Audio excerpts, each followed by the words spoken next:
Hey guys, welcome back to another video. If you're new here, my name is Rachit Jain and I make videos about student life, tech and photography. I finally decided to go back home after 8 months. Since Covid-19 had ruined all my plans, my university semester was shifted online and I pretty much had no reason to stay in Canada. After a whopping 8 months of waiting, I finally decided to go back home. This video will help you guys understand what it's like traveling during Covid-19 from a different country.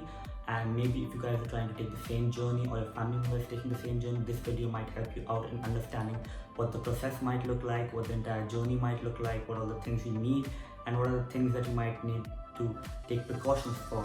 So yeah, I'll divide this video into different sections so you can skip to the part if you feel something you need to know specifically. But without further ado, let's dive into the video. So part 1 is the planning stage, where you guys need to plan out all the documents and all the required things that you'll need throughout the journey. And this stage will help you guys understand which kind of flights you can take, what kind of journeys you'll have, and different kinds of stuff that you might experience throughout the journey. So I came back via the Vande Bharat mission, which is an initiative by the government of India to help all the citizens, the Indian citizens or OCI holders who are stuck in different places around the world during this condition to come back home safely. Now, to be clear, I can only talk about my particular journey. If you're in a different country and you have a different kind of process, I would consider you guys should look into the Consulate of India's website to be more sure and more particular about the process and the things that are being followed in your particular country. I came back from Canada and the journey I'm talking about is mostly specific to Canada and people who are coming back from Canada to India. So before traveling or before even booking your ticket, you will have to register with the Consulate of India in your particular country. So they will ask you to fill out a Google form in which they'll ask you certain questions like what is your reason for traveling, which country are you in, what is your citizenship, or what are your status in that particular country, your medical conditions and all that. It's a pretty basic form and there's no need to worry about it because there's no particular situation in which you might be rejected in case your reason to travel is not very important or something like that. It's just a general form that the government of India is using to track the number of citizens who are coming back home and people who are still there in the countries at different parts of the world. Once you fill out the form, you can go ahead and book your tickets. You can book your tickets via different airlines, but I would suggest to go from Air India because that is the only airlines that follows the Vande Bharat mission, which is an initiative again by the government of India. So you are rest assured that you are coming back in safe conditions. After booking your ticket, you need to make sure that you have the COVID-19 test done. Now this test has to be done between 96 hours of your arrival to India. So when you come to India on the day of arrival, you need to have a COVID certificate that states you're negative, obviously, at least within the 96-hour range so that they can allow you to take a connecting flight in case you want to go to a different part in the country, because all the flights currently from Canada or from different parts of the world are mostly going to Delhi and they are then dividing it at the Delhi airport whether you want to go to a different city in India or whether you have to quarantine in Delhi for 7 days and then you can move on to different city. In case you don't have your COVID-19 certificate, you will not be allowed to take a connecting flight from Delhi and you will have to follow the mandatory institutional quarantine in Delhi. So I did not opt for that. I want to come back home straight away and do a home quarantine. That is only possible if you can produce a COVID-19 certificate at the Delhi airport, preferably a hard copy which states that you're negative within the 96-hour range. In case you choose to quarantine in Delhi, there is a list of entire hotels and all the places that are currently institutional centers for quarantining, and you can choose whichever hotel you want to. It's a pretty long line when you go back to the hotel actually, because when you come out of the airport, you will have to go to a lot of customs, a lot of health forms, a lot of checking, screening and all that stuff. So it can take a little while before you actually go to your hotel, but it's still better if you're currently living in Delhi or in and around Delhi, so you can stay in some hotel for 7 days and then you can go back home. The only documents that you will actually require throughout the journey is your passport, your ticket, your boarding, all that stuff, and your COVID-19 test certificate. That is the only document that they'll ask you. Since it's a pandemic and they want to minimize the touches, so they won't ask you for a lot of documents. They'll just check your visa, your passport status, they'll check your ticket and your COVID-19 test certificate. That's all. Before actually taking the journey, you need to make sure that you have all the supplies ready. You need to have your sanitary kit, your gloves, your mask, your face shields, sanitizers, all those kind of stuff ready with you, even though they give you these stuff on the plane. But I would still prefer if you can carry on your own, because you still have to use them while you're at the airport, while you're moving from one place to the other, while you're taking your connecting flight in Delhi. So it's precautionary to have all these supplies ready in your bag. And apart from that, I would highly recommend you guys to carry your own food. Air India does provide food, but it's pre-packaged and the meal is not very good. It's not even substantial to last you 14 hours. So I would suggest you if you can carry some raw food or something that is dry, which won't take a lot of space in your bag, but which will fill your stomach. That will be very helpful throughout the journey. So once you're ready with the planning stage, this is what you can expect through the journey. So as you can see, I am at the Toronto Pearson Airport waiting in line for my boarding. I check in with the boarding counters, and then I move on to the next step, which is the thermal screening and the customs and clearance. So as you can see, the entire airport is vacant right now. We had just one person, one lady standing there who was checking our temperature, and then we had to go inside for the customs and clearance stuff. After going inside and getting cleared from the customs and stuff, we went back to our gate. Now this gate is a long way inside the airport, but as you can see, the entire airport was completely vacant. There was literally no one. There were just 2 flights going on that day, one for India and one for a different country. Most of the shops were closed. Even the seating areas at Toronto Pearson were empty. I have never seen this airport this empty. I had to wait at the airport for around 3 hours, and once the time was done, I started boarding my flight. As you can see, there were a lot of people boarding my flight, and there was not really a lot of social distancing being maintained over there. As we were boarding the flight as well, there was not a lot of social distancing maintained, but people were wearing masks and face shields and stuff, so it was still okay.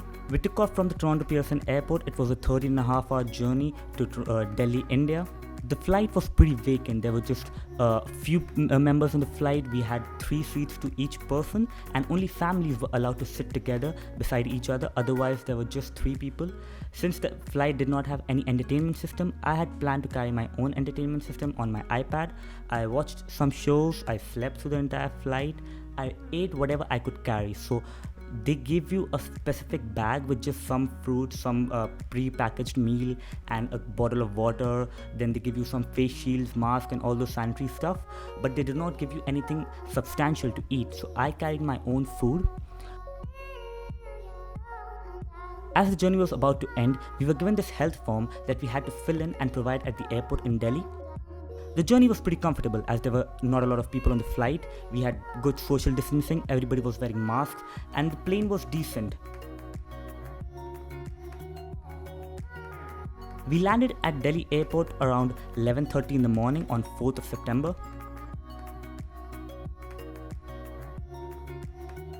As you can see, there are a lot of people from my flight who are wearing masks and maintaining proper social distancing. There were chairs at the airport, and most of the areas were sealed as most of the shops and other department stores were closed. We got the stamp on our hands after giving the medical form, and once they checked up our temperature and all that stuff, which told us that we had to maintain a 14-day quarantine period wherever we land next.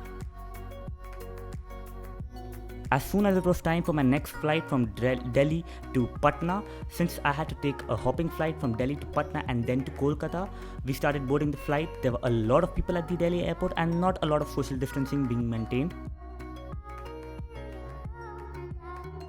Once we boarded the flight, we were sitting next to each other. It was mandatory at this particular flight to wear the face shield and the face mask at all times. No matter what your age, no matter what you're going through, you have to wear the face shield and the mask at all times. The crews were wearing the proper PPE kit, and they were pretty much non-existent once the flight took off. There was no food or no drinks served on this flight. Since it was a pretty short flight with just 1.5 hours to go, so it did not really matter, but on the long flights it can be a little bit tiresome, so I recommend you all to carry your own food. We took off from Delhi and landed in Patna around 7:30 in the evening, and I had a connecting flight from Patna to Kolkata, which was again another 1-hour flight, so it did not matter a lot because they were not serving any food or beverages on that flight either, and people were always asked to wear the face shield and the face masks. The journey was pretty comfortable from Delhi, but there were a lot of people on the flight. There was literally no social distancing as the number of passengers were exactly equal to the number of seats. So you had to sit next to other people. But since we were maintaining our own precautions by wearing the face shields and the face mask, I thought it was pretty okay compared to what the situation is currently.